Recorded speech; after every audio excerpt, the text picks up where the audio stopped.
प्रणाम बिहार, जय जय बिहार।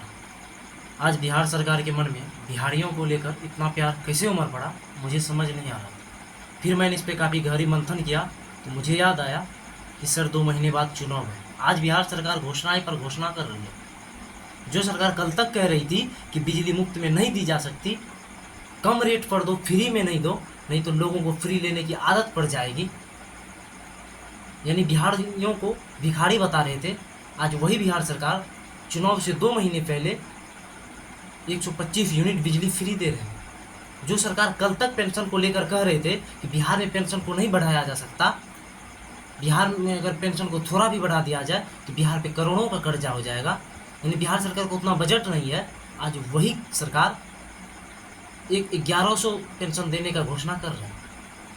जो सरकार कल तक 10 लाख रोजगार देने की बात पर हंसकर कहते थे कि खाली पद बाप के यहाँ से लाएगा या जेल से लाएगा, वही सरकार आज आगामी चुनाव के बाद 1 करोड़ रोजगार देने की बात करते हैं, जिससे अभी उनकी सरकार ही ना हो, सरकार किसी और की हो।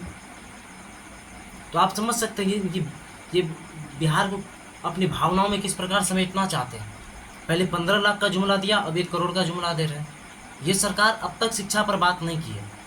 इनको शिक्षा से सख्त नफरत है, और शिक्षा पे बात करे भी क्यों? अगर बच्चे शिक्षित हो जाएंगे तो इनका झंडा लेकर घूमेगा कौन? इनका जय जयकार करेगा कौन? इनका वाहवाही करेगा कौन? ये सरकार पहले की शासन व्यवस्था को जंगल राज बताते हैं, जैसे आज मंगल राज चल रही हो। आज से चंद दिन पहले हमारी एक बहना जो मुजफ्फरपुर की थी, वो रेप पीड़िता थी। उनके साथ काफ़ी दर्दनाक तरीके से रेप हुआ था, और वो बहन PMCH अस्पताल में इलाज के लिए तड़पती रही। उनको बेड तक नहीं मिला, और वो बहन तड़पते तड़पते दम तोड़ दी। आज से चंद दिन पहले हमारे इसी पूर्णिया प्रमंडल के एक ही परिवार के 5 सदस्यों की अपराधियों द्वारा हत्या कर दी जाती है। यही नहीं सर, ऐसी हजारों घटनाएं, ऐसी हजारों हत्याएं इस महामंगल राज की सरकार में रोज हो रही है। ये दर्शाती है बिहार की स्वास्थ्य व्यवस्था और बिहार की शासन व्यवस्था कितनी गिरी हुई है।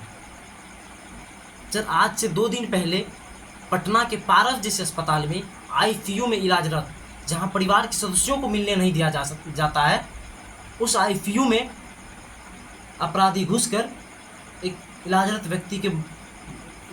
व्यक्ति को मौत के घाट उतार देते हैं। और जब इन पे ADG साहब से सवाल पूछा जाता है तो ADG साहब जानते हैं क्या कहते हैं? कि जून जुलाई के महीने में ना किसान के पास कोई काम नहीं होता है, किसान फालतू बैठे रहते हैं, तो इस प्रकार की घटनाएं हो जाती है।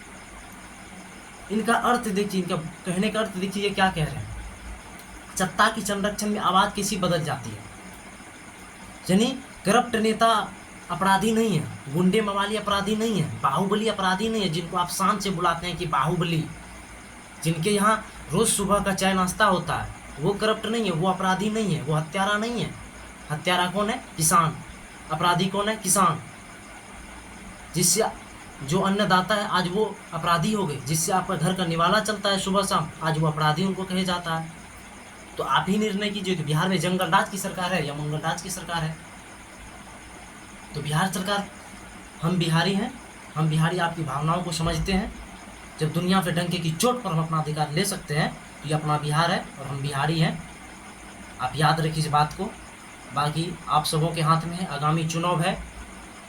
आप लोग इनको जो नफरत है बिहार से, बिहारियों पे जो नफरत है, इनको सबक सिखाने का काम करें। और आप लोग एक जज्बा को ज़रूर याद रखिएगा कि जब बिहार करवट लेता है तो पूरा दुनिया करवट लेना शुरू कर देता है, और बदलाव इसी बिहार से होगा इस बार, और बदलाव हम इसी बिहार से इस बार शुरू करेंगे। तो जय भारत, जय बिहार, जय जय बिहार।